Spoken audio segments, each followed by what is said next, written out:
The rooster had not yet crowed, and the sky still clung to the final threads of night when she stirred beneath the woolen blanket. The cold had crept in through the cracks in the wall, as it always did. Her name was Alice, and the world around her moved no faster than the fire that smoldered quietly in the hearth, half dead from the night before. She rose not because of the sun, but because her body knew the rhythm of the day without clocks, without alarms. Just the whisper of dawn and the ache of habit. The straw mattress crackled beneath her weight as she turned toward her shift. Rough linen, scratchy from too many washings in lion ash, but warmer than nothing. She slid it over her head with practiced slowness. The air inside the cottage was still. No wind today. No sound but the wooden door creaking slightly in its frame. Her husband lay still, his back to her, lost in whatever dreams a field hand might be allowed. But dreams had no place in her day. By the time her bare feet found the earth-packed floor, her thoughts were already ahead of her. What needed mending, what must be cooked, what might go wrong with the chickens again. Her hands found the wooden bucket without searching. She stepped outside into the gray light of early morning. The village was hushed. Even the dogs were still curled in tight circles near the doorways. The frost had laced the ground with silver, and the grass crunched gently beneath her toes. She made her way to the well, bucket swinging low, shoulders already resigned to the weight of water. It would take 2 full buckets to fill the pot. One for porridge, one for everything else. The rope groaned as she lowered the pail down into the earth's mouth. When it came up again, the water shimmered like glass in the thin light. She carried it back carefully, her steps practiced and slow, her breath visible in small white clouds. Inside, she crouched at the hearth and coaxed the embers back to life. She didn't rush. There was no need. Time did not gallop here. It wandered like a cow in the fields, unbothered by urgency. The fire caught with a little spit of sparks, and she fed it twigs and then a few thicker branches. Smoke curled lazily up the chimney. The smell of ash and warmth filled the room. She stirred oats into the pot, adding the water and a pinch of salt. The same breakfast every day, comforting in a way.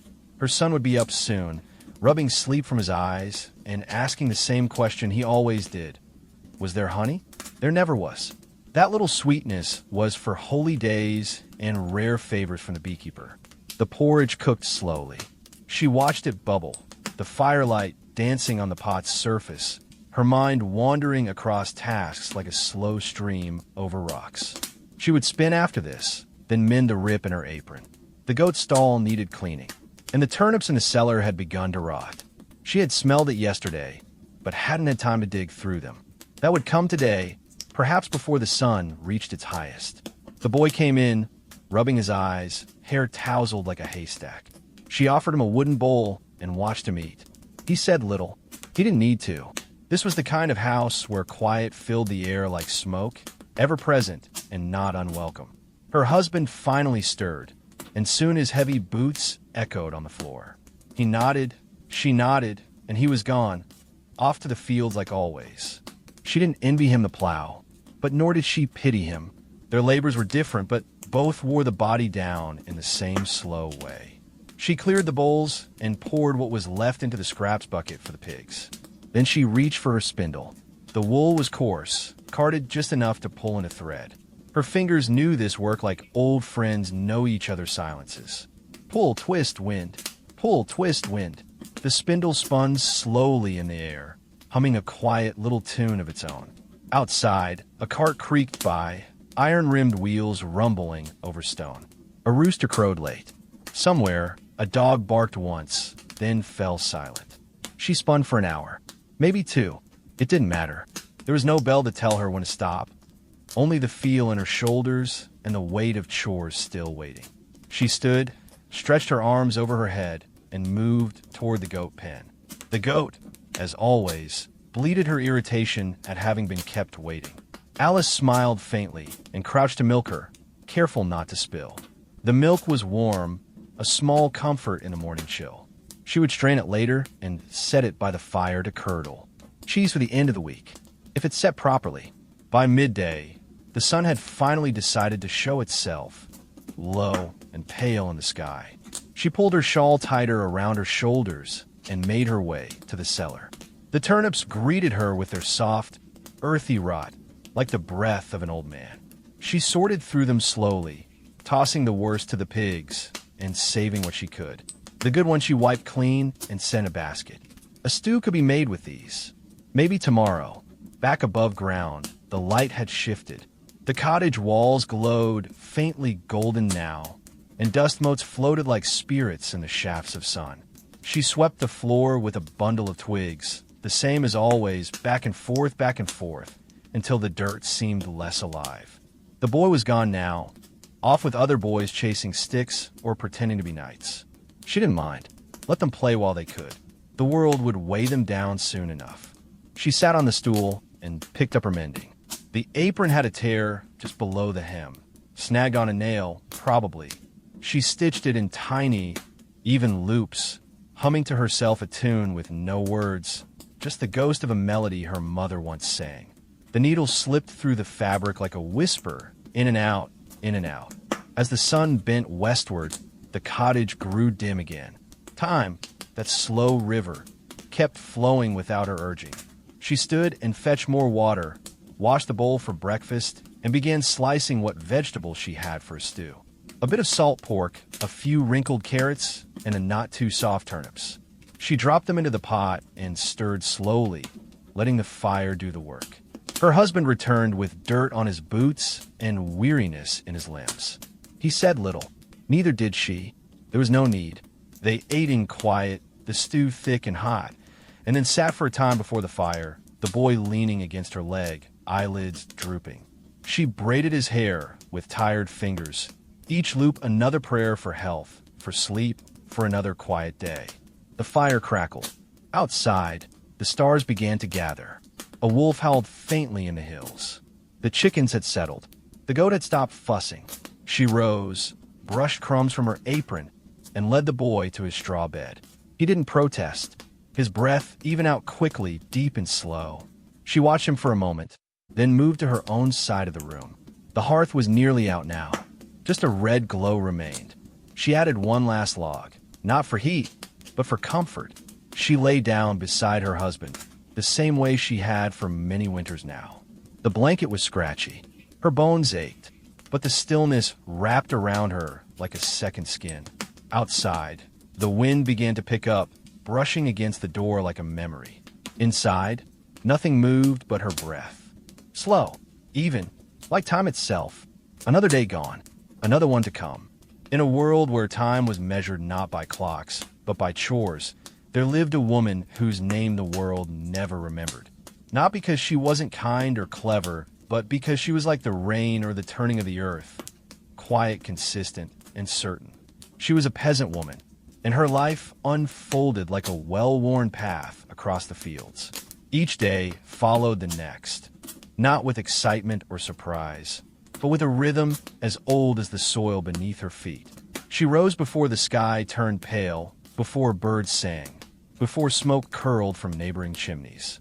Her body knew when to wake, not from alarm, but from the ache of labor waiting. Her fingers, stiff with sleep, found the hem of her shift and pulled it over her shoulders. The fabric was worn thin from years of washing in cold water and hanging in wind. She didn't think about it, just moved as she always had, the same as yesterday, the same as the day before. The fire in the hearth had gone out in the night, and so she knelt, coaxing life from the ash.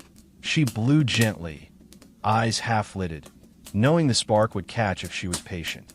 The kindling hissed, then crackled. She fed it twigs, then thicker branches. The light grew, dancing on the stone walls like it always did. She didn't smile, but there was comfort in the familiar glow. There was no list of things to do, no written schedule. Her days didn't change enough to need remembering. She fetched water from the well, her arms strong from years of carrying full buckets. The weight no longer felt like burden. It was part of her, as natural as her breath. She knew which stones along the path were loose, which ones were slick in the morning dew. She walked slowly, not because she was lazy, but because there was no reason to hurry. The well wasn't going anywhere. Neither was the porridge pot. Time moved slow in the village. It didn't chase you. It waited quiet and still. Inside, she stirred oats into water, the same oats grown on land her father had plowed, and her son would one day plow too. She added salt, maybe a drop of goat's milk if there was any left. The smell filled the room, warm and soft. Her husband would eat it without words. So would the boy. No one asked for anything else. There wasn't anything else. She didn't mind.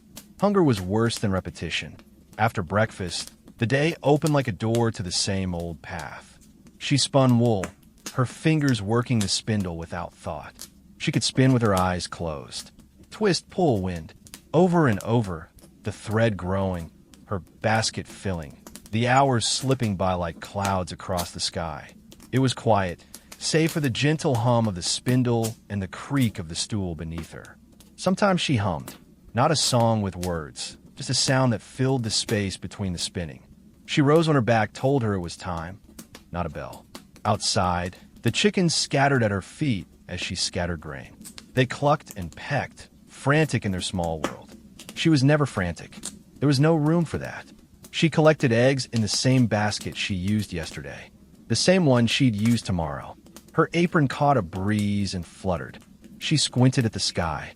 Clouds. No rain yet. Maybe by evening. She didn't wonder what others were doing. They were doing the same as her. The women cleaned. The men worked the fields. The children chased one another between chores, not yet caught by the weight of repetition. She watched them sometimes and remembered what it felt like to run for the joy of it. But even memory had softened into habit. Life wasn't about wanting, not here.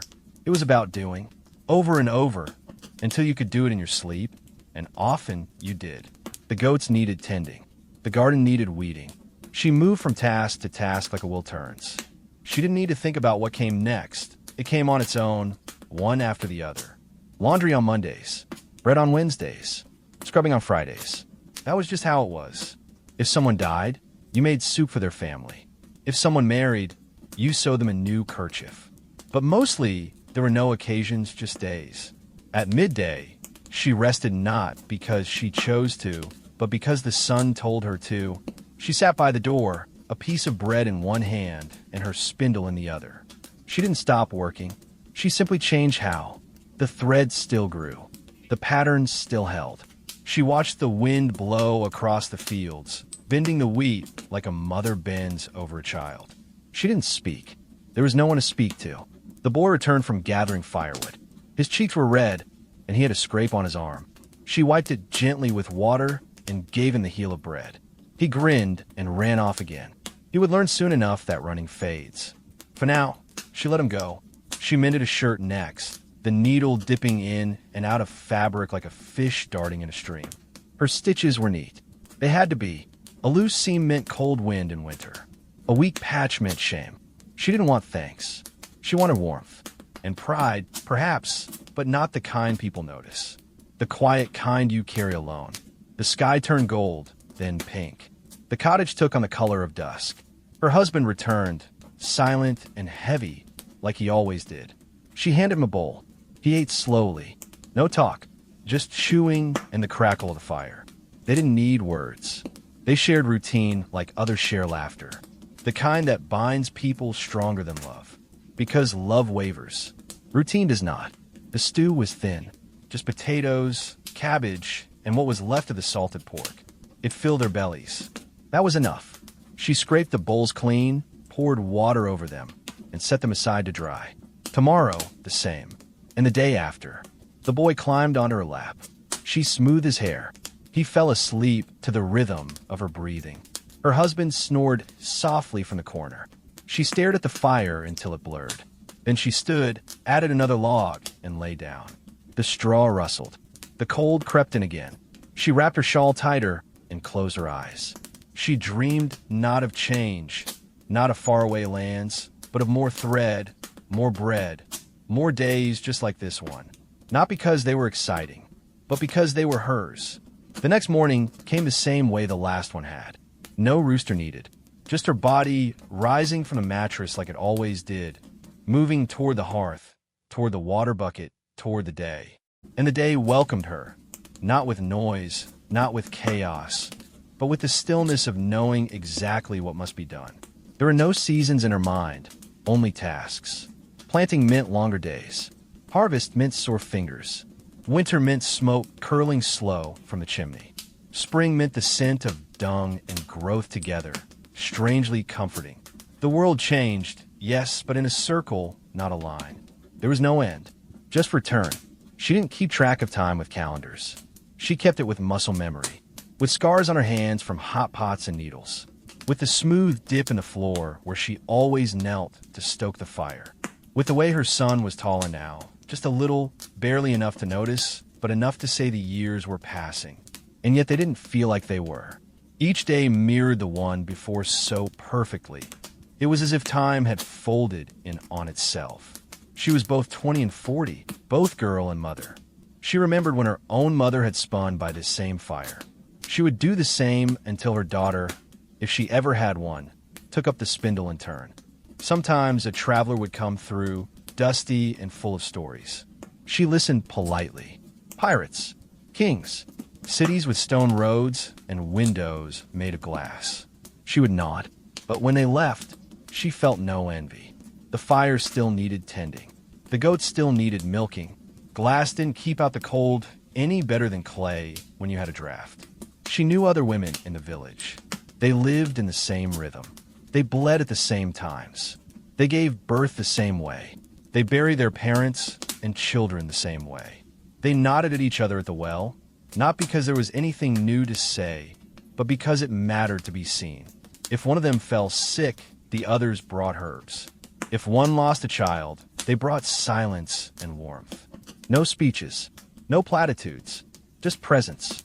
That was the most anyone could offer in a world built from repetition. As she aged, her knees ached more. Her fingers stiffened, but the tasks didn't stop. They only slowed. Her son helped more now.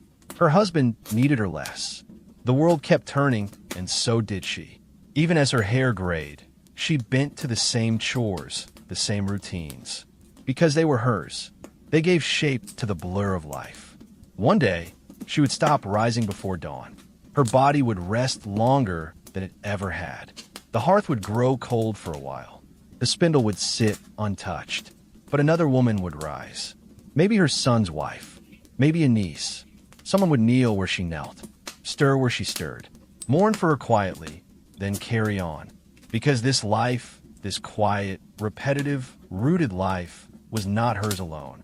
It belonged to the earth, to the village, to the generations stacked like stones in a wall.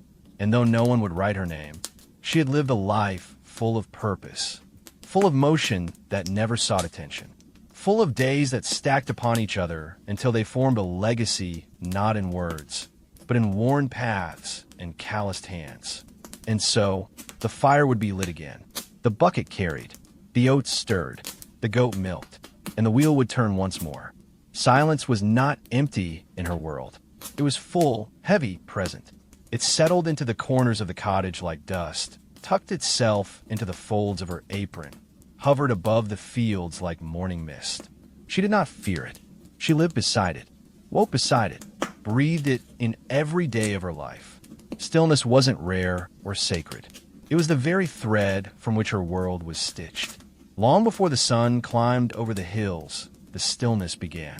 She would open her eyes in the dark, not startled, not disturbed, just slowly, the way a flower unfolds when it feels the warmth of morning. The coals in the hearth would glow faintly, offering no sound, just a dim red hush in the shadows. Her husband lay beside her, quiet and unmoving, and the boy curled like a cat on his bed of straw. The cottage said nothing. It never did. She sat up without a word. Her feet touched the cold earth floor, and she listened, not for voices or danger, but for the familiar quiet of a world not yet awake. No carts, no footsteps, no bells, only the creak of her bones, the rustle of wool, the soft sigh of breath. She moved carefully, not because she feared waking anyone, but because that was the way things were done. Gentle hands, soft steps. Life did not demand noise to feel real. Outside, the sky was a faded gray. She could see her breath puff white in the morning air, but the air said nothing in return. The trees stood still, bare branches like arms folded in thought. Even the chickens had not yet begun to fuss. The well waited, deep and dark, and the bucket rope squeaked once as she lowered it, then was quiet again. The sound of water rising from the earth was not a splash, but a whisper. She carried the bucket back with both hands, her feet crunching softly over the frost-hardened ground. In her heart, she did not count these steps. They were the same each morning, and they belonged to the silence.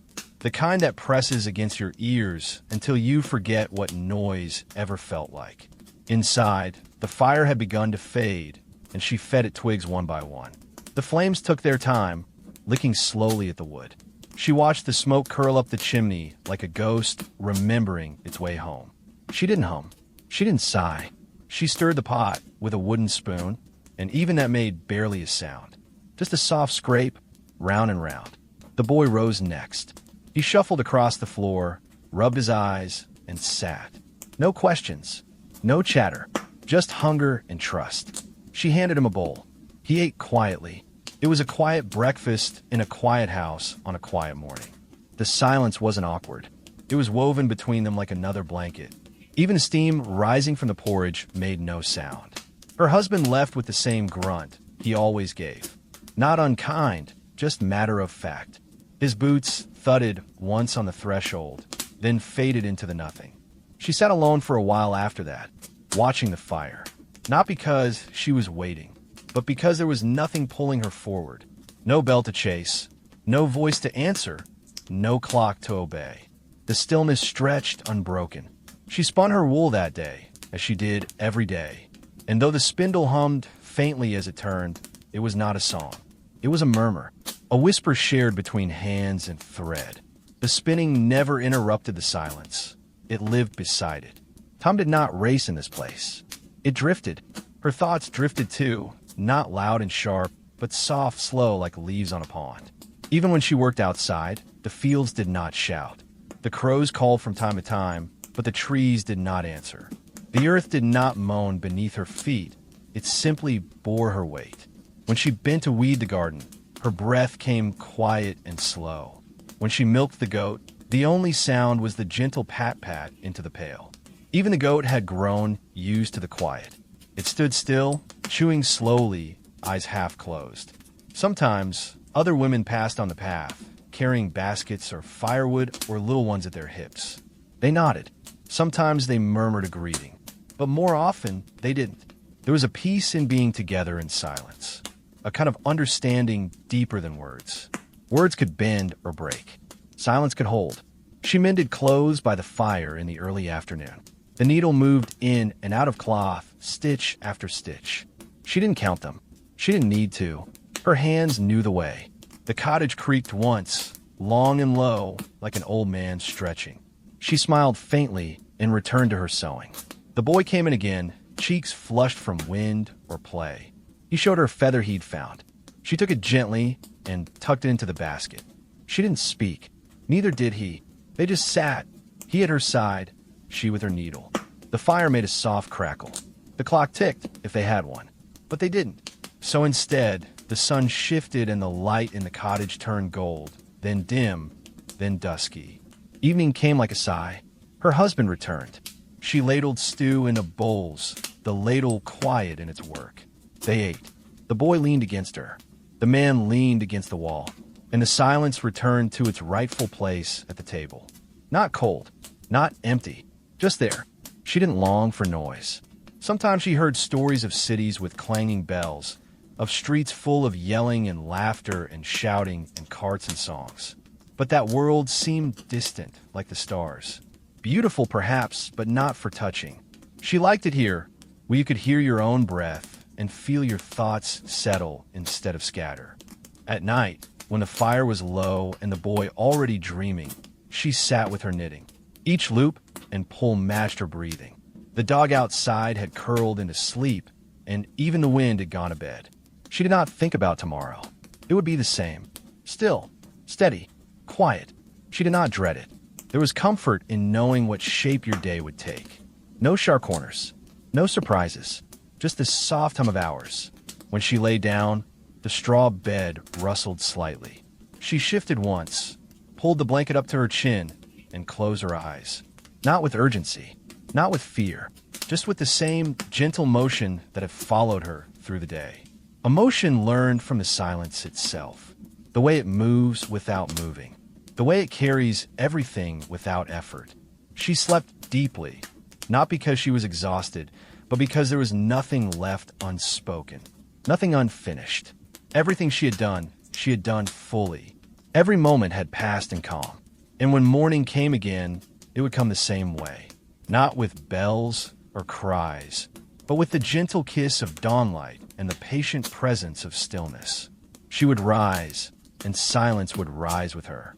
There was a kind of holiness in it, not the kind with incense or hymns, but the kind you find in the space between things, between footsteps, between heartbeats, between thoughts. That was where she lived. That was where she found herself again and again, day after day.